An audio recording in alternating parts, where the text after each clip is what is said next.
tangkap dari wali kota, kemudian dari teman-teman semua. Saya kira sudah mewakili saya semua untuk bicara ini.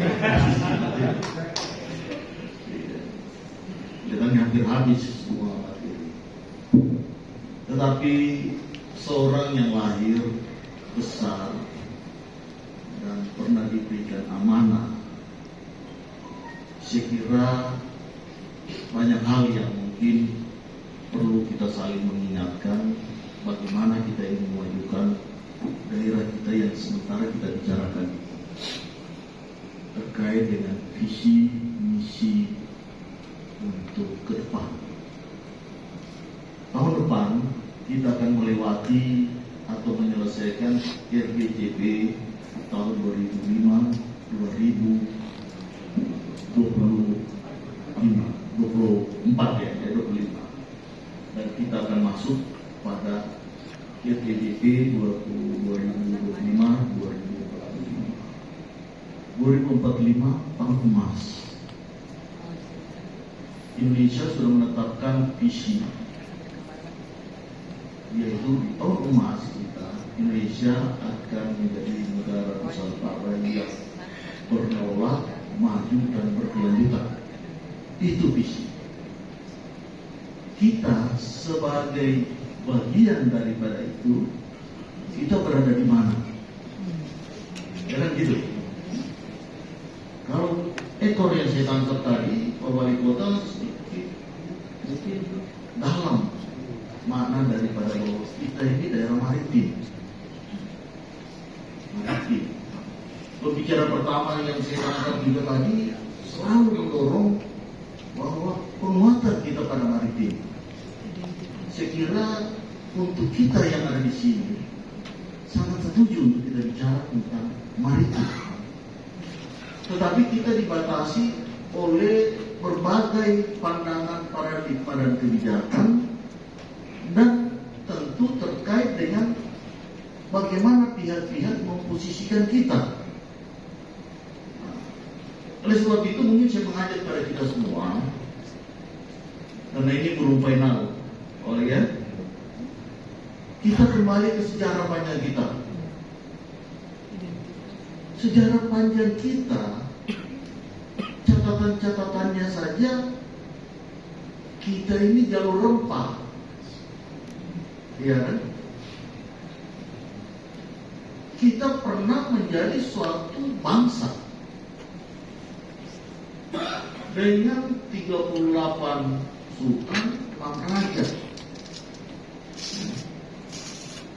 Bau ini pernah menjadi ibu kota Sulawesi Tenggara, ya, dalam sejarahnya itu tidak bisa dipungkiri, dan itu terjadi tidak rekayasa, tanpa rekayasa. Tapi karena posisi yang ada, maka dia memerankan itu. Tahun 64 kita sepakat untuk menjadi satu provinsi Sulawesi Tenggara. Existing Bau-Bau pada waktu tahun 64 jauh melampaui semua kota-kota yang ada di kawasan ini. Jauh. Kalau kita bicara bagaimana mengkaitkan existing Kendari dengan Bau-Bau, jauh di bawah. Orang itu jauh. Memang kita tidak bisa sama dengan Makassar pada saat itu, tapi kita sudah dihitung. Tapi dalam perkembangan selanjutnya setelah kita jadi provinsi, kenapa kita tertinggal? Ada apa? Berarti ada salah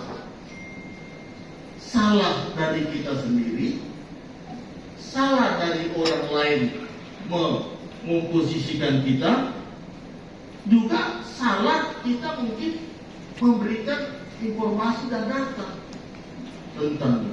Oleh sebab itu, mari kita hati-hati memberikan informasi dan data agar dokumen yang kita akan susun 2025-2045 betul-betul sesuai dengan karakter, potensi, dan harapan kita serta peran yang bisa kita mainkan. Kenapa kita tidak bisa bermimpi bahwa kita salah satu pilar maritim Indonesia? Kenapa tidak? Kalau kita berbicara hanya dalam konteks bau-bau sebagai daerah otonom yang posisi tingkat 2, saya kira tidak bisa. Oleh sebab itu, semangat untuk menjadikan provinsi itu dulu harus yang kita posisikan untuk berbicara. Kita bisa bicara maritim kalau kita di sini ibu kota provinsi. Karena potensi kelautan kita, coba pelajari di mana itu ikannya besar, ya, di mana ikan-ikan yang betul-betul menjadi hidangan yang mewah, mahal di restoran-restoran yang besar di dunia itu tidak sedikit ikan dari sini. Belum lagi yang lain. Tetapi kita tidak bisa bicara. Baru saja kita diambil, kita punya kewenangan di sektor perikanan, kita serahkan semua ada yang historisnya. Terus bagaimana kita mau bicara tentang maritim, perikanan, tidak bisa. Oleh sebab itu, kenapa dulu ketika awal kita jadikan visi kita untuk 5 tahun pintu gerbang ekonomi dan pariwisata sosial. Kenapa kita tempatkan power plant di Kolese? Kenapa? Karena kita tahu bahwa salah satu penggerak energi listrik ke depan adalah energi arus laut. Oleh sebab itu kita tempatkan power plant dan master plan kita di Kolese. Karena energi listrik nggak bisa kita andalkan lagi dari diesel, tidak bisa juga kita andalkan dengan angin, karena angin kita tidak konsisten. Dia bisa ngikutin beliau, dia datang, dia angin sepoi-sepoi. Tapi energi laut Selat Buton titik terendahnya itu 6 knot.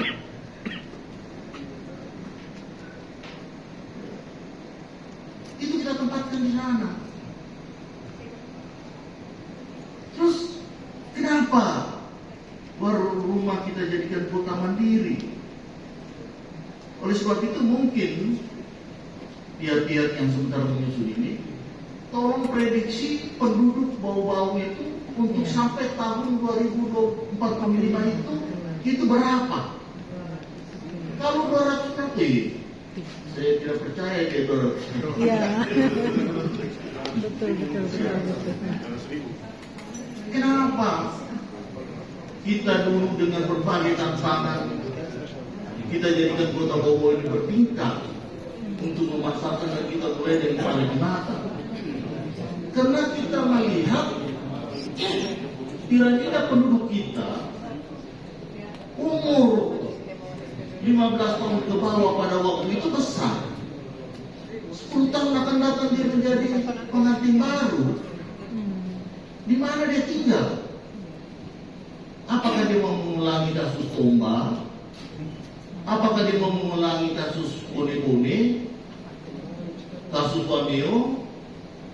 Kasus Kopula? Kan kita tidak ingin rumah orang tuanya kawinan anyar bangun di sampingnya, kawinan anyar satu bangun di belakang. Selain kekumuhan, nilai ekonomi dari tanah itu kecil, rendah. Kita kota. Oleh sebab itu setiap strategi untuk bagaimana kota bisa menjadi tanah adalah aset yang bernilai, maka perlu rekayasa kawasan. Kita perlu rekayasa kawasan.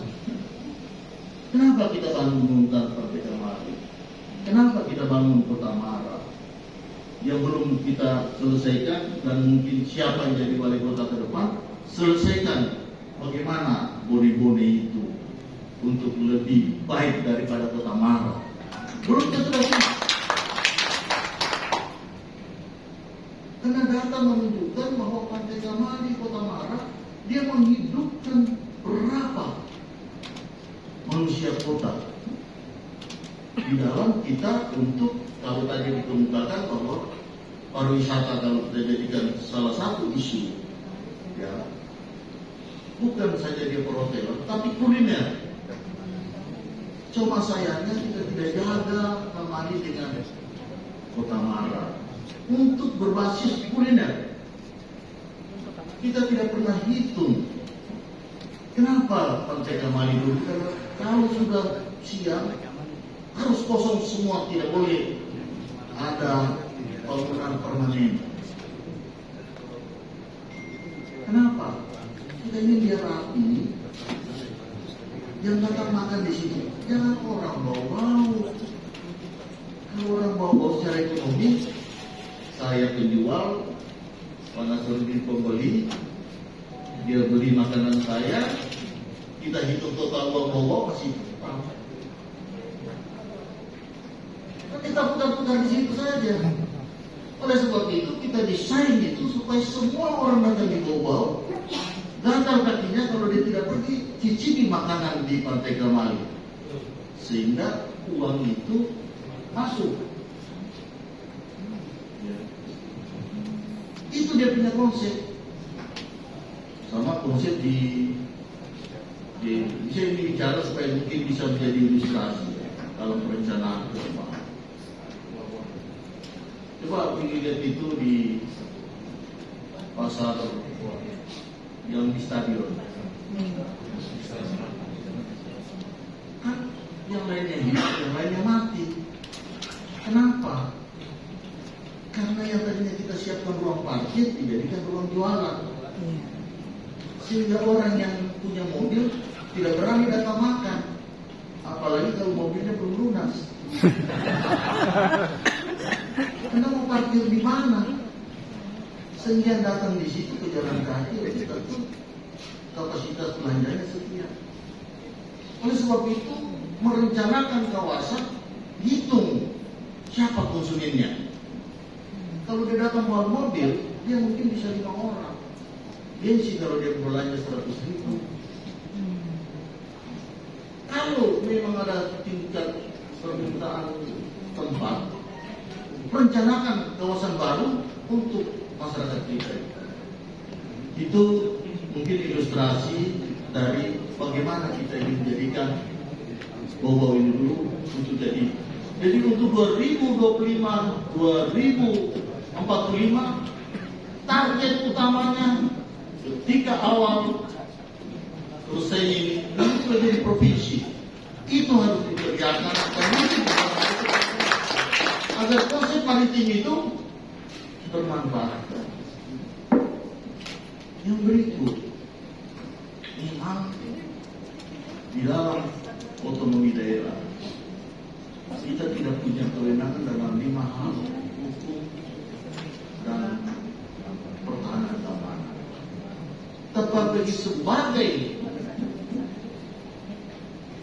jenjang pemerintahan yang menguasai wilayah, aspek pertahanan keamanan ini harus tetap dihitung.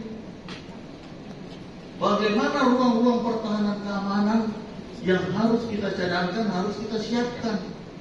Apa saja itu. Oleh sebab itu, kita perlu duduk bersama dulu dengan aparat-aparat itu untuk memposisikan di mana kacamata bapak-bapak melihat kawasan ini dari sisi aspek pertahanan keamanan. Dari sisi laut,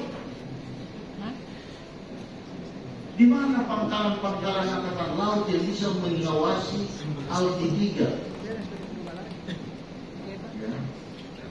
Itu harus kita perlukan. Kemudian, bagaimana posisi udara? Bandar udara kita ini harus menjadi kita siapkan angkutan masa depan dari komunitas-komunitas yang bernilai ekonomi tinggi, yang bagaimana diangkut dengan angkutan udara yang pada saat itu tiba pada waktunya dengan mutu yang baik, dengan melalui bagaimana angkutan udara. Tapi itu harus kita jaga. Dulu Pak Wali, Bapak teman-teman, kita jaga kawasan itu. Walaupun tidak ada dalam lift rencana ibu kota, tapi kita tidak boleh dulu membangun sih. Karena perspektif untuk kita membangun bandara itu mahal. Kalau seperti sekarang ini sudah diduduki semua, itu menjadi kendala bahwa bau-bau sebentar menjadi bandara yang bisa dikembangkan. Mungkin tetap akan berlari di tempat lain. Kalau bandara sebentar berlari di tempat lain, tidak ada gunanya kita misi ini. Sebab itu kita dijaga. Kalau kita biarkan, bukan menghilangkan hak orang, dia punya tetap hak atas tanah itu. Dan kita pelihara pada saat itu dia punya nilai ekonomi yang tinggi.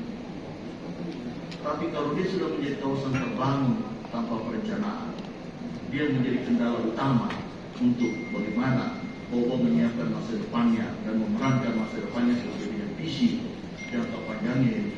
Itu menjadi kendala. Dan itu harus dihitung. Harus dihitung. Kemudian saya kira jangan terlalu panjang, ya. Yang terakhir saja ini. Ya, yang terakhir. Tadi teman-teman saya kira sudah bicara semua dan saya bikin apresiasi. Daya ingat dan mimpinya terhadap Bobo dengan masalah-masalahnya itu terpekam dalam memori. Sebab itu saya sepakat dengan Rektor pendidikan. Pasti begitu dinamikanya itu tinggi. Kalau kita ketinggalan, orang lain datang berperan. Dan kita jadi berkumpul. Dan itu tidak sedikit sudah terjadi di beberapa tempat. Jadi literasi dan aspek pendidikan, untuk itu kita memberikan dukungan terhadap daerah, harus memberikan dukungan terhadap perguruan tinggi yang tumbuh di sini. Bagaimana dukungannya untuk bisa perguruan tinggi tumbuh dan besar? Dan bagaimana dukungan birokrasi? Saya kira birokrasi jangan kita biarkan dia tumbuh. Tetap harus kita siapkan negara, mereka berbenah melalui pendidikan, apakah itu strata 2, 3, kalau ada strata 4, kirim strata 4. Tidak bisa. Dia harus bisa mengimbangi. Kalau tidak bisa kita tertinggal, kita dimakan oleh suatu perkembangan. Saya kira itu saja.